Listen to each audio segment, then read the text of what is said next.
ನಮ್ಮ ಚಿಂತಾಮಣಿ ನ್ಯೂಸ್ ಕನ್ನಡಕ್ಕೆ ಸ್ವಾಗತ.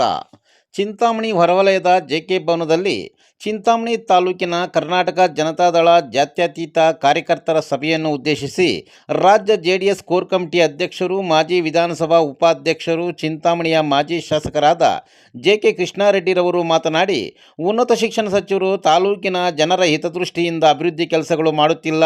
ಜೆಕೆ ಕೃಷ್ಣಾರೆಡ್ಡಿ ಹೊಟ್ಟೆ ಹುರ್ಕೋಬೇಕು, ಮಜ್ಜಿಗೆ ಕುಡಿಬೇಕು ಎಂದು ಹೇಳಿದ್ದಾರೆ.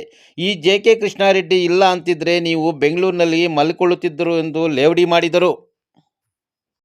ನಮ್ಮ ಜಿಲ್ಲಾ ಉಸ್ತುವಾರಿ ಸಚಿವರು ಇವತ್ತು ಕಳೆದ ಒಂದು ಸಭೆಯಲ್ಲಿ ಒಂದು ಮಾತನ್ನ ಹೇಳಿದ್ರು.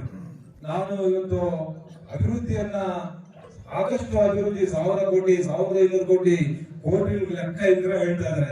ಅವ್ರು ಇಲ್ಲಿರೋ ಒಂದು ಕಾಲೇಜ್, ಇಂಜಿನಿಯರಿಂಗ್ ಕಾಲೇಜ್, ಇಂಜಿನಿಯರ್ ನಾನು ಪತ್ರಿಕೆಗಳಲ್ಲಿ ನೋಡಿದ್ದೀನಿ, ಮಾಧ್ಯಮಗಳಲ್ಲಿ ನೀವೆಲ್ಲ ಬರೆದಿರ್ತಕ್ಕಂಥದ್ದು ನೋಡಿದ್ದೀನಿ. ಕೃಷ್ಣಾರೆಡ್ಡಿ, ಜೆಕೆ ಕೃಷ್ಣಾರೆಡ್ಡಿ ಅವರು ದಾರಿಯಲ್ಲಿ ಹೋಗುವಾಗ ಬರುವಾಗ ನೋಡಿ ಹೊಟ್ಟೆ ಉಳಿಬೇಕು, ಮಜ್ಜಿಗೆ ಕುಡಿಬೇಕು. ಆದ್ರೆ ನಾನು ಮಂತ್ರಿಗಳಿಗೆ ಹೇಳ್ತೇನೆ, ನಿಮಗೆ ಜೆಕೆ ಕೃಷ್ಣಾರೆಡ್ಡಿ ಹೊಟ್ಟೆ ಉಳ್ಕೊಬೇಕು, ಮಜ್ಜಿಗೆ ಕುಡಿಬೇಕು ಅಂತ ನೀವು ಹೇಳ್ತಿರಲ್ಲ, ಆದ್ರೆ ವಿದ್ಯಾರ್ಥಿಗಳ ಹಿತದೃಷ್ಟಿಯಿಂದ ನೀವು ಮಾಡಿರೋದಲ್ಲ, ವಿದ್ಯಾರ್ಥಿಗಳ ಹಿತದೃಷ್ಟಿಯಿಂದ ನೀವು ಕಾಲೇಜ್ ಕಟ್ಟಿರ್ತಕ್ಕಂಥದ್ದಲ್ಲ. ನೀವು ಒಬ್ಬ ಜೆಕೆ ಕೃಷ್ಣಾರೆಡ್ಡಿ ಹೊಟ್ಟೆ ಉಳ್ಕೊಬೇಕು, ಮಜ್ಜಿಗೆ ಕುಡಿಬೇಕು ಅಂತ ನೀವು ಹೇಳ್ತಿರಲ್ಲ. ನಿಮ್ಮ ಮಂತ್ರಿಗಳ ಹಿಂದೆನೂ ಹೇಳಿದ್ದೇನೆ, ಮಂತ್ರಿಗಳು ನೀವು ಒಂದೊಂದು ಮಾತು ಮುತ್ತುಗಳಾಗಿರ್ಬೇಕು. ನೀವು ಮಂತ್ರಿ, ಕರ್ನಾಟಕ ರಾಜ್ಯಕ್ಕೆ ಮಂತ್ರಿ, ನೀವು ನಿಮ್ಮ ಮಾತು, ನಿಮ್ಮ ಬಾಯಿಂದ ಬರ್ತಕ್ಕಂಥ ಮಾತು ಮುತ್ತುಗಳಾಗಿರ್ಬೇಕು ಅನ್ನೋದನ್ನ ಅನೇಕ ಸಾರಿ ನಾನು ಹೇಳಿದ್ದೇನೆ. ಆದ್ರೆ ಜೆಕೆ ಕೃಷ್ಣಾರೆಡ್ಡಿ ಹೊಟ್ಟೆ ಉರ್ಕೊಬೇಕು ಅಂತ ಹೇಳಿ ನೀವು ಕಾಲೇಜ್ ಬರ್ತಿರಲ್ಲ, ಅದು ವಿದ್ಯಾರ್ಥಿಗಳ ಹಿತದೃಷ್ಟಿಯಿಂದ ನೀವು ತಂದಿದ್ದಲ್ಲ, ವಿದ್ಯಾರ್ಥಿಗಳ ಹಿತದೃಷ್ಟಿಯಿಂದ ನೀವು ತಂದಿರ್ತಕ್ಕಂಥದ್ದಲ್ಲ. ಇವತ್ತು ನೀವು ಅಭಿವೃದ್ಧಿ ಕಾಮಗಾರಿಗಳು ಜೆಕೆ ಕೃಷ್ಣಾರೆಡ್ಡಿ ಹೊಟ್ಟೆ ಉರ್ಕೊಬೇಕು.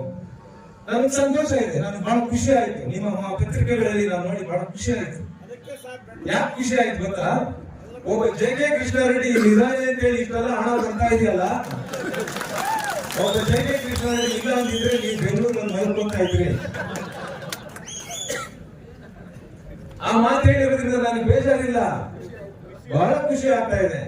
ಒಬ್ಬ ಜೆಕೆ ಕೃಷ್ಣಾರೆಡ್ಡಿ ಇಲ್ಲಿ ಉಳ್ಕೊಂಡಿದ್ದಾರೆ, ಇವ್ರ ಹೊಟ್ಟೆ ಉಳಿಸ್ಬೇಕು ಅಂತ ತರ್ತಾ ಇದೀರಲ್ಲ ಫಂಡ್, ಖುಷಿ. ಹಾಗಾಗಿ ವಿದ್ಯಾರ್ಥಿಗಳಿಗೂ ಕೂಡ ಅನುಕೂಲ ಆಗ್ಲಿ, ಸಾರ್ವಜನಿಕರಿಗೂ ಕೂಡ ಬೇರೆ ಬೇರೆ ಅಭಿವೃದ್ಧಿ ವಿಚಾರದಲ್ಲಿ ಒಳ್ಳೇದಾಗಲಿ, ಅನುಕೂಲ ಆಗಲಿ.